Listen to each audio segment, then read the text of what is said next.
très heureux d'être là aujourd'hui puisqu'on fête, dans le cadre des 80 ans de l'Institut français en Haïti, on fête aujourd'hui particulièrement les 80 ans de Conjonction, la revue de l'Institut qui est intimement liée à son histoire. Depuis 80 ans maintenant, cette revue contribue à la pensée haïtienne, contribue aux échanges intellectuels, à faire reconnaître de nouvelles pensées, de nouveaux artistes, de nouveaux penseurs.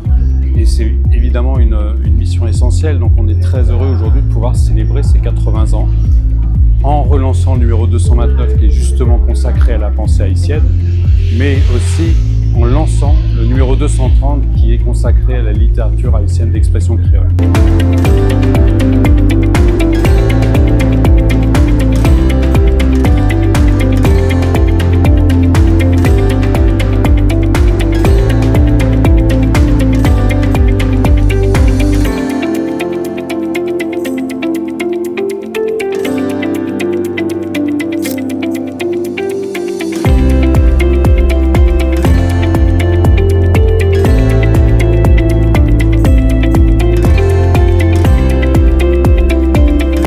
C'est vraiment une mémoire vivante, je pense un espace de liberté intellectuelle, un lieu de rencontre aussi entre toutes les disciplines, les écrivains, les artistes, mais aussi les chercheurs, les philosophes et bien sûr les lecteurs, qu'on espère toujours plus nombreux.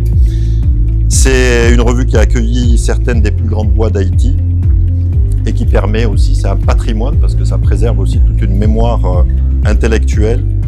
On a exposé ce matin au Centre culturel Brésil-Haïti tous les numéros depuis le numéro 1 et c'est une belle collection et un beau patrimoine intellectuel. Ce qu'il y a de fascinant quand on voit la liste des numéros de Conjonction, les intitulés de ces numéros, c'est les rares espaces de production ici en Haïti où quand nous signons des bêtises, ce sont nos propres bêtises. Au sens où c'est une coopération digne.